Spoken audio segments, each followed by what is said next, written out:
Hello दोस्तों, आप सभी का डिम्पी जी का रसोई में स्वागत है। आज का रेसिपी बहुत ही होने वाली है खास उन लोगों के लिए जो चाहते हैं कि ठंडी में ऐसी कोई रेसिपी मिल जाए जिसे खाते ही तन मन में गर्मी बनी रहे।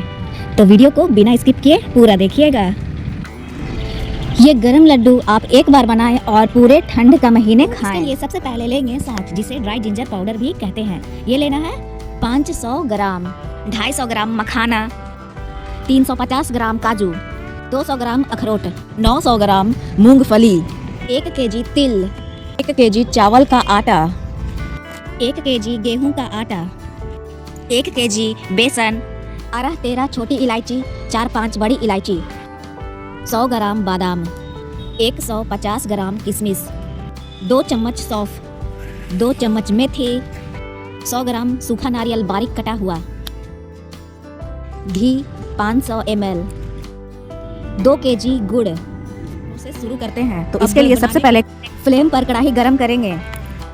कढ़ाई गर्म हो चुके हैं। अब इसमें मूंगफली डालकर अच्छी तरह रोस्ट कर लेंगे। ध्यान रहे रोस्ट करते समय फ्लेम मीडियम होना चाहिए और इसे चला चला कर रोस्ट करना है। भून चुके हैं। इसे भूनने में मुझे 5 से 6 मिनट का वक्त लगा। अब इसे दूसरे बर्तन में ट्रांसफ़र कर देते हैं।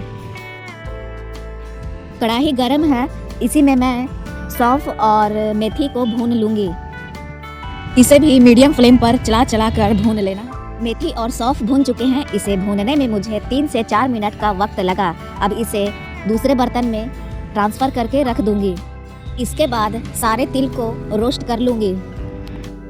तिल को भी मीडियम फ्लेम पर ही रोस्ट करना है और इसे 4-5 मिनट तक ही रोस्ट करना है चलाते हुए। इसे मैंने दूसरे बर्तन में ट्रांसफ़र कर लिया है। अब मैं इसी कढ़ाई में बादाम, काजू और अखरोट को 3 से 4 मिनट के लिए मीडियम फ्लेम पर रोस्ट कर लूँगी। ये लड्डू आप सर्दी के दिनों में प्रतिदिन 1 से 2 खाएं। इससे आपके शरीर में गर्मी तो बनी ही रहेगी, साथ ही हड्डियाँ भी मजबूत रहेंगी, आपके स्किन ग्लो करेंगे, हेयर शाइन करेंगे। सारे ड्राई फ्रूट्स रोस्ट कर लिए हैं मैंने। अब इसे एक बर्तन में ट्रांसफ़र कर देती हूँ। खाने को रोस्ट करूँगी तो इसके लिए सबसे पहले मैं कढ़ाई में 2 चम्मच घी डालूँगी और इसे गर्म होने तक का वेट करूँगी। घी गर्म हो चुके हैं। अब इसमें सारे मखाने डालकर 4 से 5 मिनट के लिए मीडियम फ्लेम पर रोस्ट करूँगी। ध्यान रहे आपको चलाते हुए ही रोस्ट करने हैं। अब मखाने भी रोस्ट हो चुके हैं। मखाने को दूसरे बर्तन में ट्रांसफ़र कर लूँगी। अब मैं गेहूं का आटा रोस्ट करूंगी। इसके लिए सबसे पहले कढ़ाई में 3 से 4 चम्मच घी को गर्म करेंगे। घी गर्म हो चुके हैं। अब इसमें मैं गेहूं का आटा डाल दूंगी।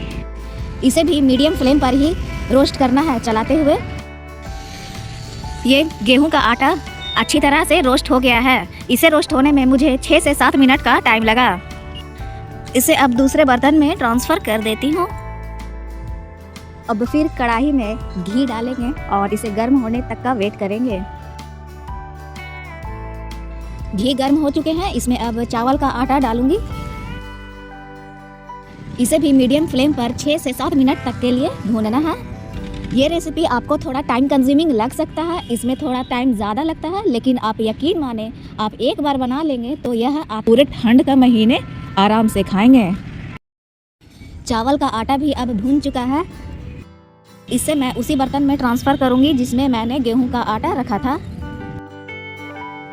इसके बाद बेसन को भी मीडियम फ्लेम पर रोस्ट करना है। इसके लिए सबसे पहले कढ़ाई में 3-4 चम्मच घी डालूंगी और इसे गर्म होने तक का वेट करूंगी। गर्म हो जाने के बाद इसमें बेसन डालूंगी और इसे भी मीडियम फ्लेम पर चलाते हुए 4-5 मिनट के लिए रोस्ट कर लूँगी। बेसन का कलर चेंज हो गया है। ये भी अब रोस्ट हो चुके हैं ठीक से। इसे अब दूसरे बर्तन में ट्रांसफ़र कर लेती हूँ। फिर इसके बाद कढ़ाई में फिर से घी डालना है और गर्म होने का वेट करना है। इसके बाद डालना है ड्राई जिंजर पाउडर, जो कि है असली सामान, लड्डू की जान। इसे भी मीडियम फ्लेम पर ही लगातार चलाते हुए पकाना है 4 से 5 मिनट के लिए। ये अब रोस्ट हो चुके हैं। इसे डार्क ब्राउन होने तक रोस्ट करना है। रोस्ट होने के बाद इसमें बहुत ही अच्छी खुशबू आने लगी है। इसे भी बाकियों की तरह आटे में डाल देंगे। ये सारा भुना हुआ सामान है। इसे मैंने 20 मिनट के लिए छोड़ दिया था ताकि यह ठंडा हो जाए। इसे मैं अब पीस लूँगी ताकि लड्डू बांधने में आसानी हो। मेथी और सौंफ को पीस लेती हूँ। ये मैंने पीस लिया है। अब इसे भुने हुए आटे में मिला दूंगी। इसी प्रकार मखाने को भी पीस लेना है। मखाना पाउडर को भी भुने हुए आटे में मिला दूंगी। तिल को भी पीस लेना है ताकि लड्डू बांधने में आसानी हो। ये रहे पिसे हुए तिल, जिसे मैं भुने हुए आटे में मिला रही हूँ। ये मैं छोटी और बड़ी इलायची कूट रही हूँ ताकि स्वाद और सुगंध दोनों आए। अब इसे भुने हुए आटे में मिला रही हूँ। ये रहा बारीक कटा नारियल, जिसे मैं भुने हुए आटे में मिला दिया है। अब इसी प्रकार अखरोट, काजू और बादाम को अच्छी तरह पीस लूंगी। ये रहे पिसे हुए बादाम, अखरोट, काजू, जिसे मैं भुने हुए आटे में मिला रही हूँ। इसी में डालूंगी किशमिश। अब मूंगफली को अच्छे से साफ कर लेंगे, रगड़ रगड़ के और सूप पर फटक फटक के। ये मूंगफली को कर लिया है मैंने साफ। अब इसे मैं ग्राइंड करूंगी।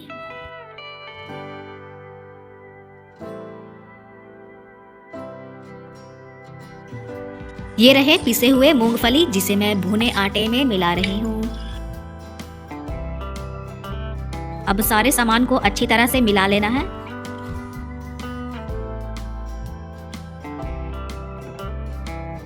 ये देखें, सारा लड्डू का सामान मिलाया हुआ कुछ इस तरह से दिखता है। गुड़ को फ्लेम पर चढ़ा दूंगी और उसमें पानी डाल दूंगी ताकि यह अच्छी तरह मेल्ट हो जाए। 6 से 7 मिनट के बाद गुड़ मेल्ट हो चुके हैं। इसे मैं अब छन्नी की सहायता से छान लूंगी ताकि सारी इम्प्योरिटीज निकल जाएं।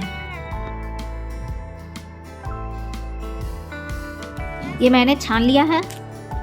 अब इसे फ्लेम पर तब तक पकाना है, तब तक खौलाना है, जब तक कि यह ना खिंचने लगे एक तार।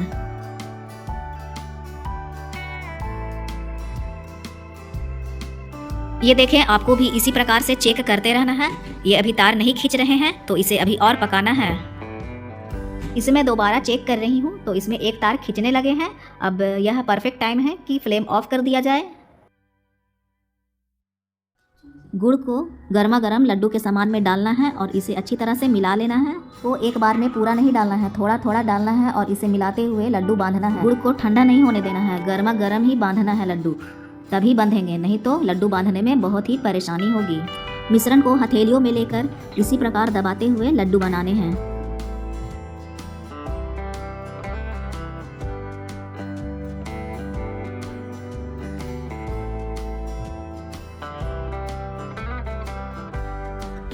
मैंने सारे लड्डू तैयार कर लिए हैं। ये अब हो गए पूरे ठंड के महीने खाने के लिए रेडी। यह आप प्रतिदिन 1 या 2 खाते हैं तो इससे आपको सर्दी खांसी भी दूर हो जाएंगे। अगर सर्दी खांसी नहीं है तो सर्दी खांसी से बचे रहेंगे। यह रेसिपी आप घर पर जरूर ट्राई करें और मुझे कमेंट में बताएं कैसा लगा। उम्मीद है आपको यह रेसिपी जरूर पसंद आई होगी। तो एक छोटा सा रिक्वेस्ट, वीडियो को लाइक, चैनल को सब्सक्राइब और अपने मित्रों को शेयर करें। मिलते हैं अगले वीडियो में, तब तक अपना रखें ख्याल, खुश रहें, खुशियाँ बांटें।